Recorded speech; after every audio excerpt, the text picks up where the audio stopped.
I saw a sign in a church, and the sign said, and I don't know why it said this, but I thought about it a lot. It says, what Christmas means to me. And I was thinking about that. That's indicative of our culture. What suffering means to me. What the Bible means to me. What Christmas means to me. You know what I think about? What does Christmas mean to God? That's really what weighs on me. What response does he want? And the first one right here is it's the biblical celebration. And I just want to share with you some of the scriptural background for the biblical celebration of Christmas, the incarnation, when God became man. And I think back in my college days, and my favorite professor, I was a church history major and doing my PhD work in church history. And I remember my favorite professor, my mentor in the PhD program, Dr. Edward Panosian. He was Armenian, not Arminian, which is the opposite of Calvinist, but Armenian, as in the people that were almost decimated in a genocide that live in Turkey. But Dr. Panosian was one of the dramatic actors and everything at the university. And every Christmas, he would do something for the student body in a multiple Christmas program. He'd be part of the cast. And I remember the one year he did the poem, God Became Man. And when he got through that, he was actually tears running down his face because the reality of what happened. And the ultimate sacrifice ever made was when God became man. And look at what happened in Luke chapter 1. And we'll look at verse 78. Because the biblical celebration of Christmas is, number one, the dawning of light on a dark planet. Luke 1 says this, through the tender mercy of God, and don't ever forget, our salvation is solely through the tender mercy of God. We did not go seeking him. From the Garden of Eden on, he has been seeking us.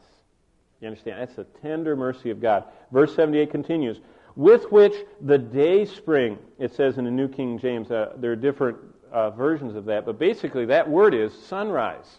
That's what it means, sunrise. That's what Jesus is. He is the sunrise from on high, has visited us. Again, he didn't start his existence, right, in the cradle. He is just visiting. And what's amazing is that the infant in the manger was the infinite one that was holding the universe together, even at that time. Remember, Christ, by him all things consist. Even while he was laying there, wrapped up in rags, he was holding the universe together.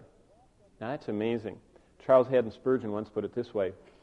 He said, Christ laying in the manger was much like the oak tree forests of the world laying in the cup of one acorn.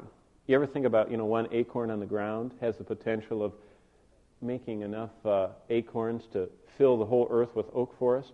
Well, what he's saying is Jesus Christ, that little tiny babe, had infinite power laying right there in that little manger, but yet he laid aside the independent exercise of it. Continuing in verse 79, to give light.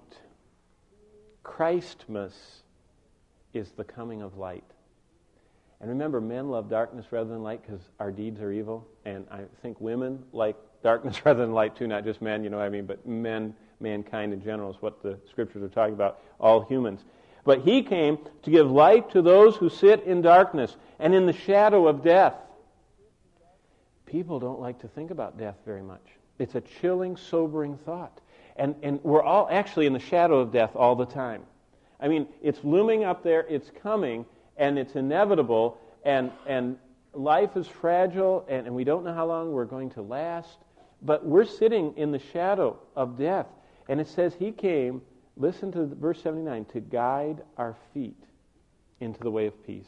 Isn't that exciting? Number one, the Christmas celebration is a celebration that Christ has come as the dawning of light.